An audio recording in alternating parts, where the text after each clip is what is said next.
رسوله الكريم أما بعد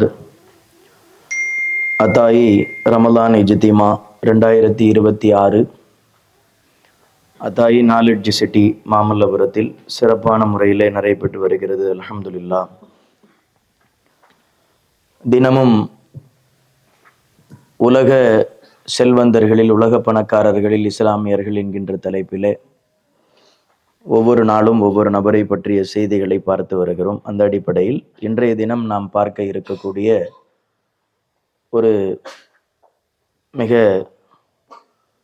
பிரபலமான, நம் அனைவர்களுக்குமே பெயர் சொன்னவுடன் தெரிந்து கொள்ளும் அளவிற்கு இருக்கக்கூடிய ஒரு மனிதரை பற்றி பார்க்க இருக்கிறோம். விப்ரோ அப்படின்னு நம்ம கேள்விப்பட்டிருக்கிறோம்.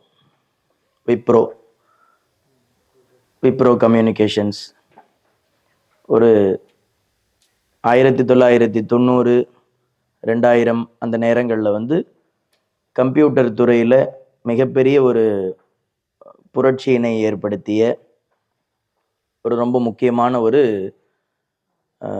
ஐடி நிறுவனம் அது விப்ரோ அப்படிங்கிறது. இன்று வரையில் அது இயங்கி வருகிறது. அந்த நிறுவனத்தினுடைய தலைவர், அதனுடைய ஃபவுண்டர் அவருடைய தந்தை. ஆனால் அதை பெரிய எல்லைகளுக்கு கொண்டு சென்ற அந்த நபர், அவர் பேர் அசீம் பிரேம்ஜி அப்படின்னு அழைக்கப்படக்கூடிய அந்த நபரை பற்றி இன்று நாம் பார்க்க இருக்கிறோம். 1945 ஆண்டு ஜூலை 24 அசீம் பிரேம்ஜி அவர்கள் பிறக்கிறார்கள். அவர் பேர் அசீம் பிரேம்ஜி. அவர் ஒரு ஷியா முஸ்லிம், குஜராத் மாநிலத்தை அடிப்படையாக கொண்ட ஒரு குடும்ப பின்னணியிலே பிறந்த ஒரு நபர். ஆனால் அவர் பிறந்தது பாம்பேல, மகாராஷ்டிரா பாம்பேல தான் அவர் என்ன பண்றாருன்னா பிறக்கிறார். தொடர்ந்து அவர் கல்வி கற்பதற்காக அவர் பிறந்த ஊரான மும்பை, மகாராஷ்டிராவில் அவருடைய ஆரம்ப கல்வியினை அவர் படிக்கிறார். அதனை தொடர்ந்து அவர்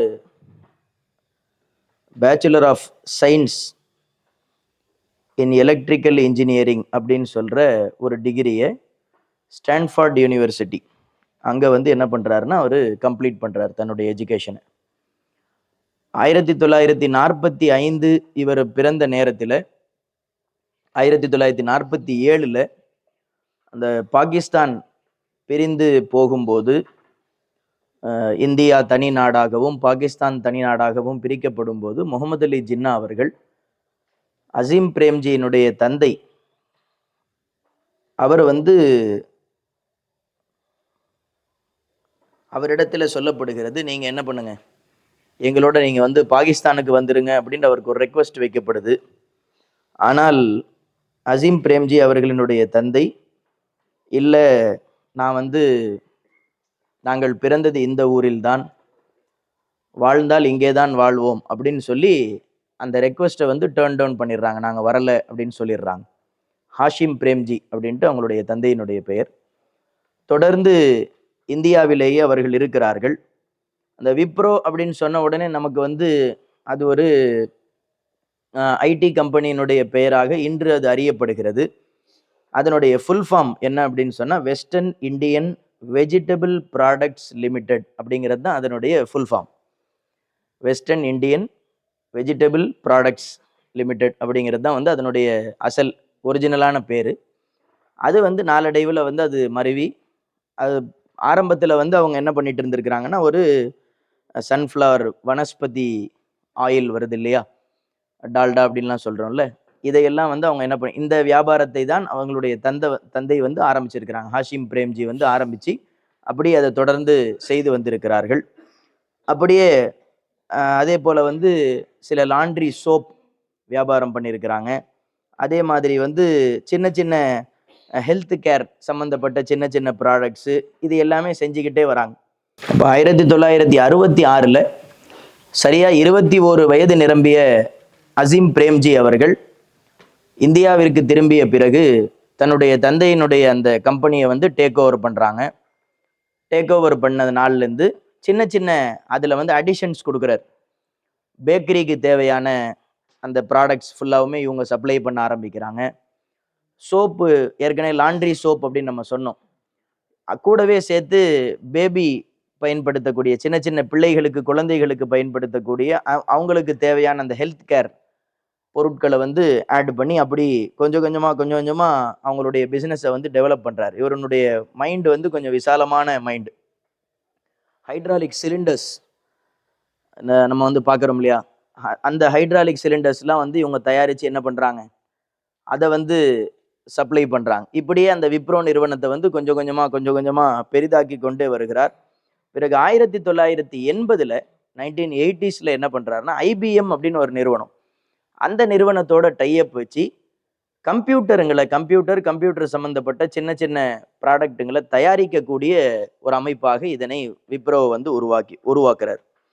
அதற்கு பிறகாக ஒரு அமெரிக்கன் கம்பெனி அவங்களோட சேர்ந்து கம்ப்யூட்டரினுடைய உள்ளே பயன்படுத்தக்கூடிய சாஃப்ட்வேர்ஸ் அதை தயாரிக்கக்கூடிய ஒரு அமைப்பாக அதனை உருவாக்கி அப்படியே வந்து அதை ஒரு ஐடி பேஸ்டு கம்பெனியா விப்ரோ அப்படிங்கிறத சேஞ்ச் பண்ணி கிட்டத்தட்ட ஒரு 12 14,000 நபர்கள் அதில் பணி செய்யக்கூடிய அளவிற்கு ரொம்ப பெரிய ஒரு நிறுவனமா அதனை உருவாக்கி வருகிறார்.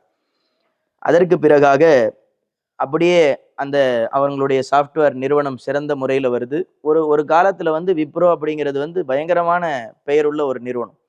ஐடி ஃபீல்டில் வந்து ரொம்ப கை தேர்ந்த ஒரு நிறுவனம். அந்த விப்ரோவில் வந்து வேலை கிடைச்சிருச்சுன்னா போதும் அப்படின்னு பேசக்கூடிய அளவுக்கு ஒரு நல்ல மிகப்பெரிய நிறுவனமாக அது இருந்து வந்தது.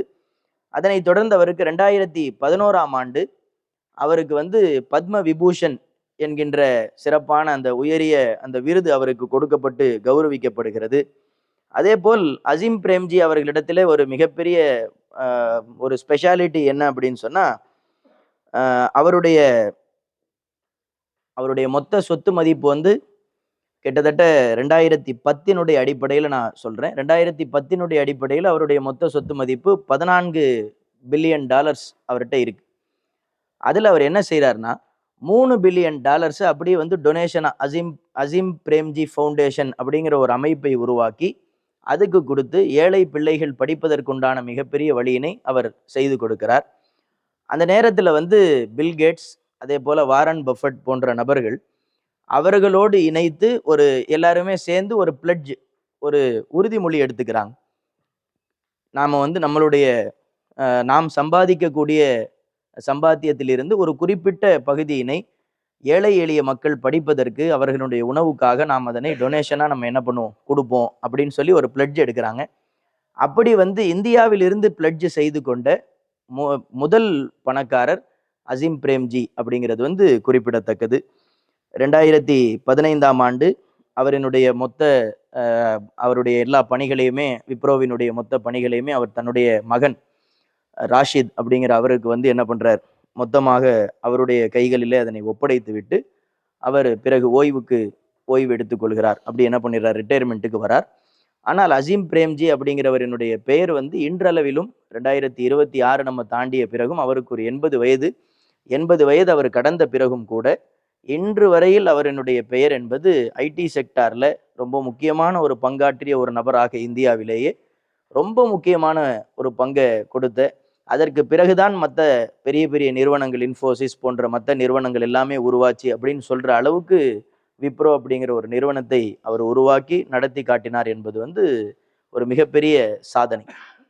அவருடைய படிப்பு வந்து ஒரு துறையாக இருந்தாலும் பிஸ்னஸ்ல வந்து நாம் முன்னேற வேண்டும், மிகப்பெரிய இடங்களுக்கு நாம் செல்ல வேண்டும் என்கின்ற அந்த நோக்கத்தின் அடிப்படையில் தொடர்ந்து அவர் போராடி அந்த நிறுவனத்தை ஒரு சாதாரணமான வெஜிடபிள் ஆயில் விற்கக்கூடிய, வனஸ்பதி விற்கக்கூடிய ஒரு நிறுவனமாக இருந்த ஒரு அமைப்பினை உலகத்தின் பெயர் சொல்லும் அளவிற்கு, இந்தியாவிலேயே மிகச்சிறப்பான ஒரு ஐடி நிறுவனம் என்று பேசப்படும் அளவிற்கு அதனை உயர்த்தி காட்டினார் என்று சொன்னால், யாரும் எதையும் எப்படிப்பட்ட சூழலிலும் செய்ய முடியும் என்பதற்குண்டான மிகப்பெரிய உதாரணம் அசீம் பிரேம்ஜி என்பதை நாம் நம்முடைய விளக்கத்திற்கு, நம்முடைய அறிவிற்கு நாம் ஏற்றிக்கொள்ள வேண்டும். நாம் எங்கே இருக்கிறோம் என்பது முக்கியமல்ல, நாம் என்ன செய்கிறோம் என்பதுதான் முக்கியம் என்பதை அசீம் பிரேம்ஜியினுடைய வாழ்க்கை நமக்கு காட்டுகிறது. அல்லாஹு ஜல்ல சுப்ஹானஹு தஆலா அவரை போல நாமும் மிகப்பெரிய எல்லைகளை தொட, எந்த இடத்தில் நாம் இருந்தாலும் சிறப்பான முறையிலே உழைத்து நல்ல முறையிலே நல்ல ஒரு வெளிப்பாடோடு நம்முடைய பெயர்களை நாம் வளர்த்து கொள்ள நம்முடைய நிறுவனத்தை நாம் வளர்க்கக்கூடிய நல்ல நசீபினை எனக்கும் உங்களுக்கும் அல்லாஹ் தந்தருள் புரிவானாக.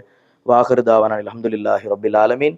அஸ்ஸலாமு அலைக்கும் வரஹ்மத்துல்லாஹி தஆலா வபரகாத்துஹு.